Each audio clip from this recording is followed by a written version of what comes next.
So I did a thing. I reinstalled Outlast in 2025. Yeah, that Outlast. The one where you walk into an abandoned asylum with nothing but a camcorder and some very poor life choices. And let me tell you something, it still holds up.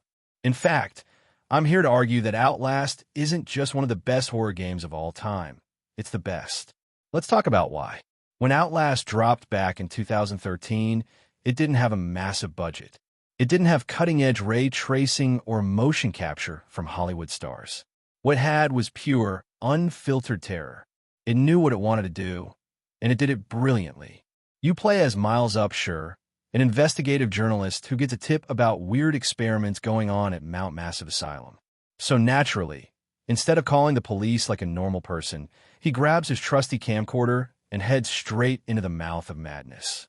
No weapons, no backup, just batteries, terrible stamina, and blind optimism. Now here's the genius of Outlast. It strips you of power. This isn't Resident Evil, where you can blast your way out with a shotgun. This isn't Silent Hill, where your inner demons come with a health bar. This is run, hide, pray. And it's that helplessness, that complete lack of agency, that makes Outlast so scary. You're not fighting monsters, you're surviving them. Let's talk about the camcorder for a second. At first, it feels like just a gimmick. Night vision, cool. But then you realize it's not just a tool, it's a trap. You need it to see in the dark, but you also need batteries to keep it running. Every second of darkness drains you, not just in-game, mentally. You start panicking over battery life more than your own. You find yourself standing in pitch-black hallways like, do I turn on night vision and burn battery, or walk blind and maybe die? That's not just horror. That's psychological manipulation, and I loved every second of it.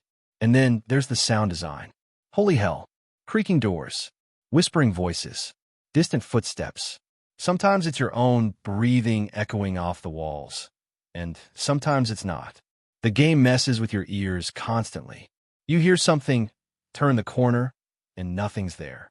Outlast doesn't rely on jump scares. It uses dread like a scalpel. It builds you up, breaks you down, and then, right when you think it's over, it whispers, "Welcome to the real horror." Remember Chris Walker? Big guy, no shirt. Looks like if a bodybuilder got possessed by trauma. The first time you see him, it's not some flashy intro. He doesn't scream. He doesn't chase. He just watches. And then later, when he does chase, it's relentless. He tears doors off hinges. He breaks walls. He follows you into vents. And you realize something horrifying. This asylum is his. You just meet passing through. Then you've got the twins, just standing around naked with machetes, speaking in calm, poetic tones about how they're going to cut you open like a Shakespeare monologue. You know what's scarier than someone yelling, "I'm going to kill you"? Someone whispering, "We would like to kill him," as gently as possible. Like, what kind of Hannibal Lecter fanfiction is this? And let's not forget Dr. Traeger, probably the most memorable villain in the whole game. Not because he's strong, not because he's fast, but because he straps you to a wheelchair, makes casual small talk, and then starts sawing off your fingers like he's doing your nails. That scene broke me, man. The camera shakes. Your vision blurs. You don't just see the horror, you feel it. Now here's what sets Outlast apart from every other horror game. Most games use horror as a theme.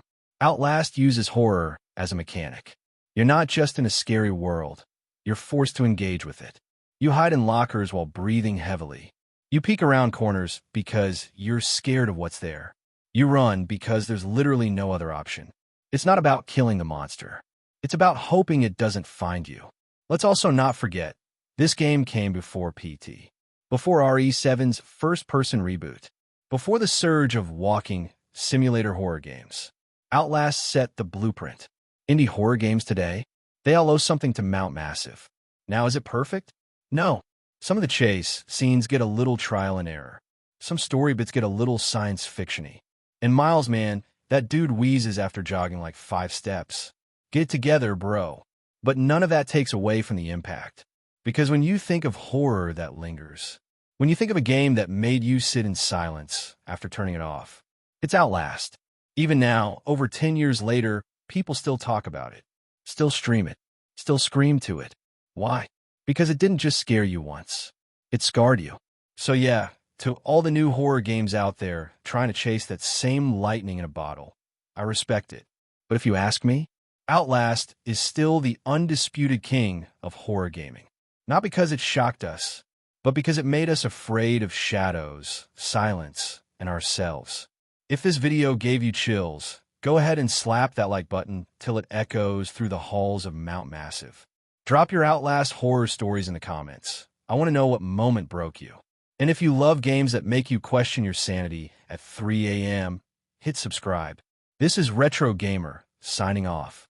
But if you hear footsteps behind you after this video, don't look back. Peace.